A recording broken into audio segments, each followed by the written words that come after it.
ගල් ටික ගලවගෙන ඇවිල්ලා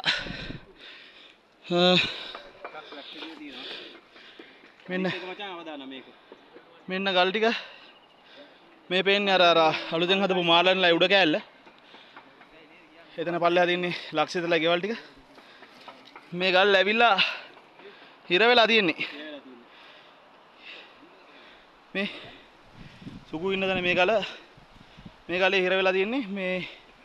මේක තව එක රවුන්ඩ් එකක් ගැහුවා නම් එදා වෙන හානිය මීට වඩා වැඩි වෙන්නත් තිබ්බා. මේක හරියටම තියෙන්නේ ලක්ෂිතලා ගෙට උඩින්. ඒ මාව ගන්නකො. ඒ මාව ගනින්කො. මේවත් යනවනේ. ඔය නිකන් තියෙන ඔය ඔක්කොම ඊළඟ වතුර පාරට ගේ ඇතුලේ. යා.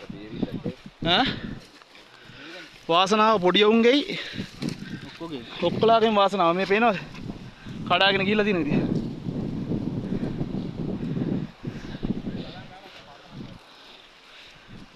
මෙන්න ඊටගේම අයින් කරන්න වෙයි. මෙන්න මේ ගල් ටික අයින් කරන්න වෙන්නේ කියන්නේ මේ අපේ නම් කවුරුවත් නැහැ දැන් අර පණ්ඩිත මහත්තයා ඉන්නේ අතන. අපේ කොහොමද ලක්ෂ්‍යවල මෙතන ඉන්නවා සුමාලයි අම්මා. සුමා විශේෂ අවධානයක් යොමු කරන්න. මේ ගල් ටික හරියටම තියෙන ගෙට උඩින්. ගල් ටික සේරම ගැලවිලා තින්නේ මේ ගැලවිලා පල්ලයට ඇවිල්ලා තින්නේ. වල් ගස් ටිකේ හිර වෙලා තින්නේ මේ. හරියටම ගේ කෙලින්ම උඩ.